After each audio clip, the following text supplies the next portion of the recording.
Beragam ide bisnis yang bisa kita lakukan seperti yang dijalani oleh Ibu Nur Aini. Dengan berjualan es cendol dalam seharinya, Ibu Nur Aini bisa memperoleh keuntungan hingga ratusan ribu rupiah. Es cendol merupakan salah satu minuman yang digemari oleh masyarakat. Berbisnis es cendol tentunya dapat menjadi peluang usaha yang menggiurkan saat ini.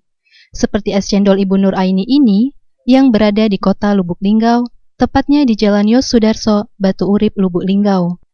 Keuntungan yang didapat dengan berdagang es cendol cukup menggiurkan seperti pedagang es cendol Ibu Nur Aini. Ia mengatakan, dalam sehari itu bisa menghabiskan 50 cup es cendol. Untuk es cendol dibanderol dengan harga Rp5.000 saja.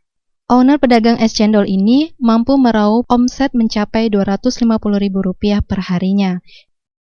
50 ya jam sehari. Kalau omset uangnya itu berapa itu? 2,5 lah. Jam sehari ya. Kita buka tiap hari atau gimana ya? Tiap hari.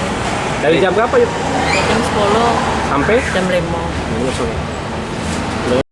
Ival Walbarodi, Silampari TV, melaporkan.